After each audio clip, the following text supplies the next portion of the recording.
Hello friends, मैं पूजा आप सबका 24 कैरेट गार्डनिंग में स्वागत करती हूँ। हम आज मैंडेविला प्लांट के बारे में जानने वाले हैं। ये जो प्लांट आप देख सकते हैं, इसे हम मैंडेविला प्लांट बोलते हैं। ये प्लांट हम अभी बेल टाइप में है, तो इसे मैंडेविला के नाम से जाना जाता है।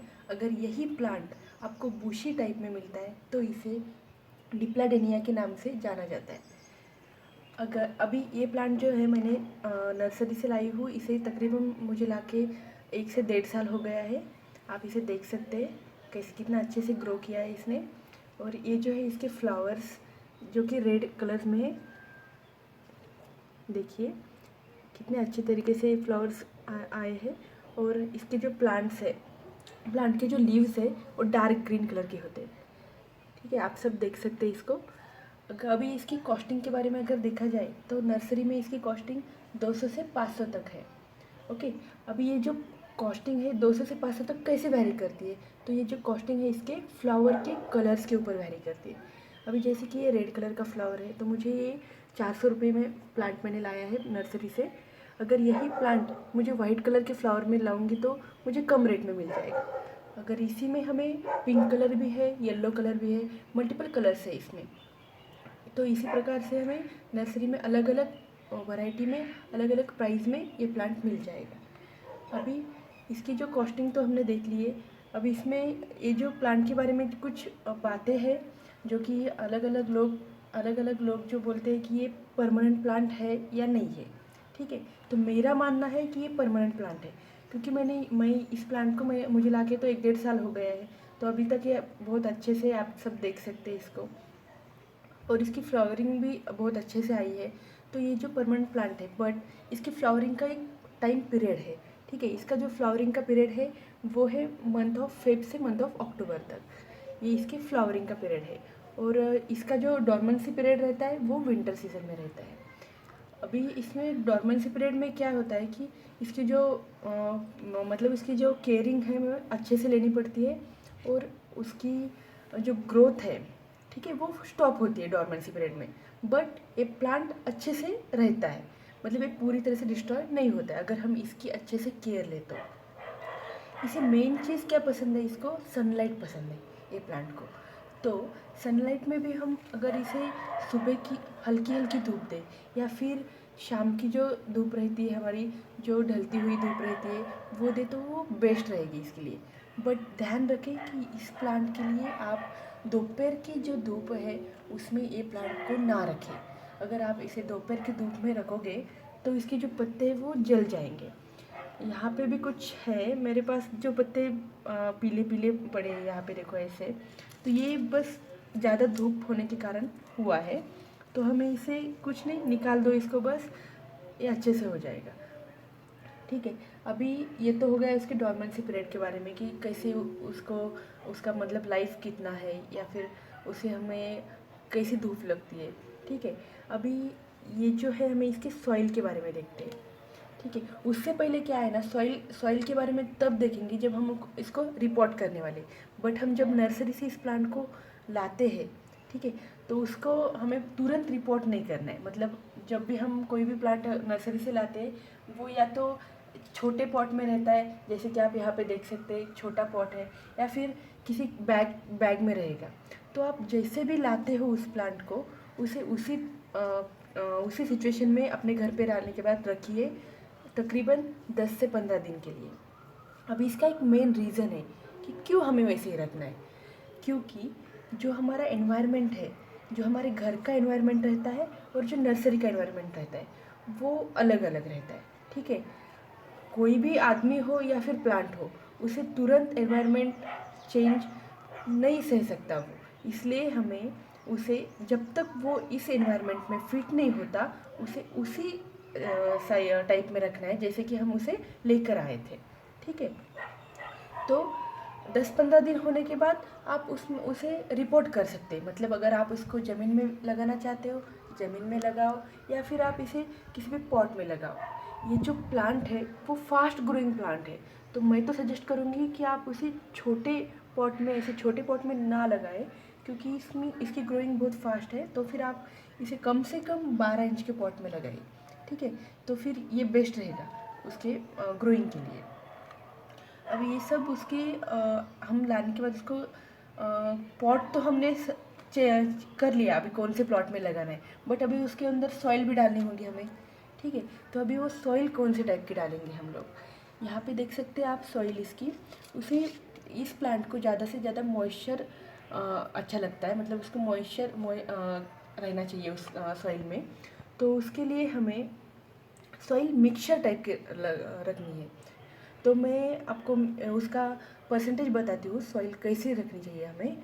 तो उसमें हमें सैंड 25%, मतलब एक हिस्सा सैंड का लीजिए, जो भी हमारी सी सैंड रहती है या फिर नॉर्मल सैंड जो है 25% लीजिए। देन कोकोपीट, ये कोकोपीट है वो एक हिस्सा लीजिए, मतलब 25%। देन कोई भी कंपोस्ट लीजिए, मतलब वर्मी कंपोस्ट 25% लीजिए, या और हमारी जो नॉर्मल सॉइल गार्डनिंग की जो सॉइल रहती है हमारी, वो 25% लीजिए, ठीक है। ये सब सॉइल को आप, ये सब चारों टाइप के सॉइल, कोकोपीट या फिर आपकी सैंड, वर्मी कंपोस्ट, ये सब जो है उसे पहले आप अच्छी तरह से मिक्स कर लीजिए, ठीक है। वो मिक्सचर होने के बाद वो पॉट में आप वो मिक्सचर डालिए और उसके बाद अपना ये प्लांट जो है उसमें फिक्स कीजिए। ये जो परफेक्ट सॉइल मिक्सचर बनेगा आपके प्लांट के लिए, जो मॉइस्चर को होल्ड कर सकता है। और ये जो हमारा मैंडेविला प्लांट है उसमें मॉइस्चर होल्ड करना, सॉइल में मॉइस्चर होल्ड करना बहुत ज़रूरी है, तभी ये प्लांट हमारा सर्वाइव कर पाएगा। तो मेरा मेन कंसर्न ये है कि सॉइल जो है वो वेल ड्रेन सॉइल होनी चाहिए, मतलब वो मॉइस्चर तो होल्ड करना चाहिए उसने, बट वो वेल ड्रेन होनी चाहिए। जब भी हम उसमें वाटरिंग करेंगे, ठीक है, तो वो पानी उसमें उसमें होल्ड करके या फिर जमा नहीं रहना चाहिए, वो ड्रेन होना चाहिए नीचे से, तभी वो अच्छे से ग्रो कर पाएगा। उसकी जो रूट्स है वो नहीं झड़ेंगे या फिर वो अच्छे से टिके हुए रहेंगे वहाँ पे। तो इसीलिए हम कोकोपीट का मेनली यूज़ करेंगे यहाँ पे, क्योंकि वो जो भी वाटर को ड्रेन करेगा अच्छे से। तो ये सब तो है सॉइल का मिक्सचर। अभी सॉइल मिक्सचर होने के बाद हम इसके फर्टिलाइज़र के बारे में देख सकते हैं, ठीक है। फर्टिलाइज़र के लिए ये इसे एकदम से स्लो रिलीज फर्टिलाइज़र की आवश्यकता है, मतलब हम अगर महीने में एक बार इसको फर्टिलाइज़र देंगे तो इसके लिए सफिशियंट है। अब फर्टिलाइज़र्स में हम इसमें काऊ डंग कंपोस्ट दे सकते हैं, बनाना पील फर्टिलाइज़र दे सकते हैं, या फिर बोन मील फर्टिलाइज़र यूज़ कर सकते हैं। तो हम इसे मंथ में एक बार फर्टिलाइज़र यूज़ करेंगे, और हमारा जो डॉर्मेंसी पीरियड है उस पीरियड में हम इसे ज़्यादा फर्टिलाइज़र यूज़ नहीं करेंगे। क्यों नहीं करेंगे? क्योंकि उस वक्त उसकी जो ग्रोइंग स्पीड है या फिर इसकी ग्रोइंग कैपेसिटी है वो स्टॉप हो जाती है पूरी तरह से। तो फिर हम अगर उसे फर्टिलाइज़र यूज़ करते रहेंगे तो उसका कोई भी यूज़ नहीं होगा। जो भी आप फर्टिलाइज़र यूज़ करेंगे उसके लिए तो वो वेस्ट हो जाएंगे। तो जब इसका ग्रोइंग पीरियड रहता है, फ्लावरिंग पीरियड रहता है, जैसे कि फेब से लेके अक्टूबर तक, तब उसे फर्टिलाइज़र्स की ज़्यादा से ज़्यादा आवश्यकता रहती है। इस टाइम में आप अलग अलग टाइप के फर्टिलाइज़र्स इसमें यूज़ कर सकते हैं। That is most important thing.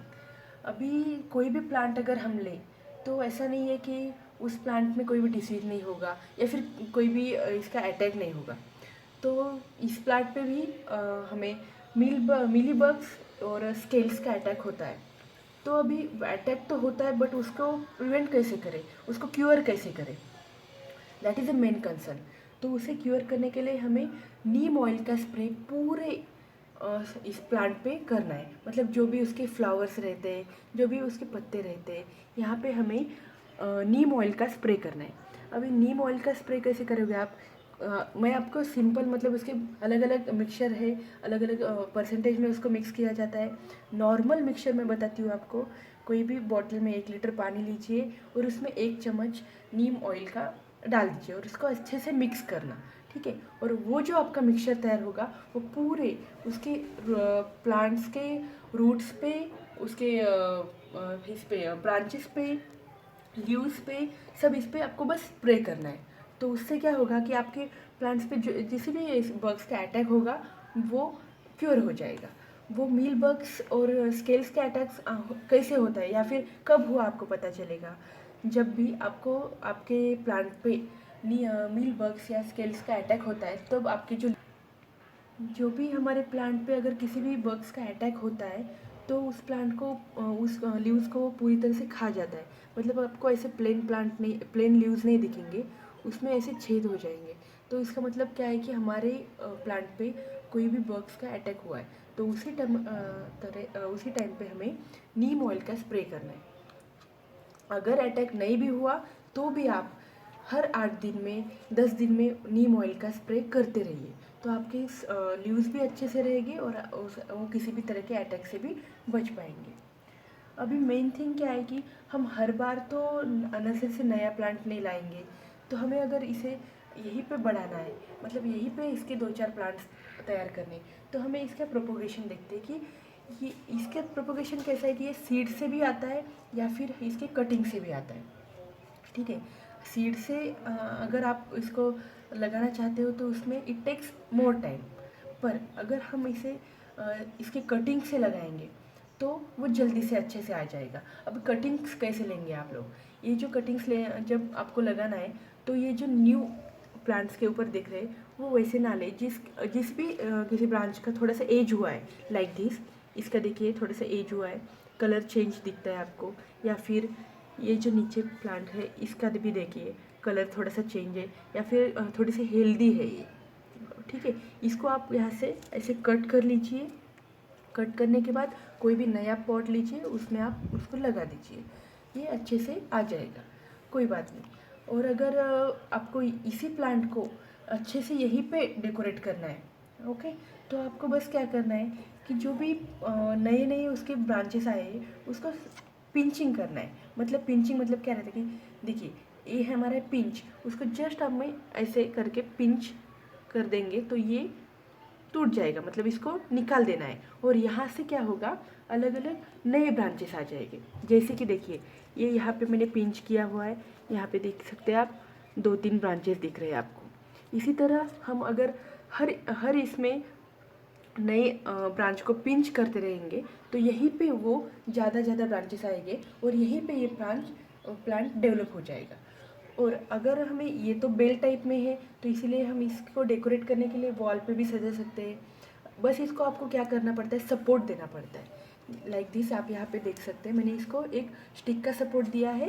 ये जो इसका नया ग्रोइंग ब्रांच है तो ये उसने उसको होल्ड कर रखा है उस स्टिक को, तो फिर अच्छे से होल्ड करने के बाद वो अच्छे से ग्रो कर पा रहा है। तो इसी तरह आप कोई भी चीज़ का इसको सपोर्ट दीजिए, वॉल का दीजिए, किसी भी रस्सी का दीजिए, किसी भी स्टिक का दीजिए, तो वो अच्छे से उसको होल्ड करेगा और ग्रो होता जाएगा। और इसका ये जो फ्लावर्स है ये बहुत ही अच्छे डेकोरेटिव फ्लावर्स है। ये जो आप देख सकते हैं इसमें कोई भी फ्रेगरेंस नहीं है, कोई भी स्मेल नहीं है, बट स्टिल अगर इसको हम किसी भी तरह के डेकोरेशन के लिए यूज़ कर सकते हैं, जैसे कि गणपति का डेकोरेशन है या फिर वेलकम डेकोरेशन है, कहीं पे भी करना है हमें, या सिंपली अपने गार्डन में अपने वॉल का डेकोरेशन करना है हमें, तो ये फ्लावर्स बहुत अच्छे लगते हैं। तो इसे बस हमें उसी तरह से उस प्लांट को डिज़ाइन मतलब ग्रो करना है, उसे उसे सपोर्ट देना है जिस तरह के हमें उसे लुक चाहिए। तो ये सब तो था हमारा मैंडेविला प्लांट के बारे में। अभी इसी तरह हम हमारे पास हम नेक्स्ट वीडियो में दूसरे प्लांट के बारे में देखेंगे, जैसे कि हम एडेनियम प्लांट के बारे में देख सकते हैं। तो ये पूरी इन्फॉर्मेशन मैंडेविला प्लांट की है। तो अगर आपको मेरा वीडियो अच्छा लगता है तो इसे लाइक करिए, शेयर करिए और मेरे चैनल को ज़रूर सब्सक्राइब कीजिए। नेक्स्ट वीडियो में मैं आपको दिखाती हूँ एडेनियम प्लांट के बारे में बताएंगे। इस प्लांट के बारे में जो भी पूरी इन्फॉर्मेशन है, इसकी ग्रोइंग, इसकी कटिंग या फिर इसे कौन से फर्टिलाइज़र्स की आवश्यकता है, ये सब हम उस वीडियो में मैं अपलोड कर दूँगी। तो आप इसे ज़रूर देखिएगा और जब तक के लिए don't be bean, just be green. Okay, bye.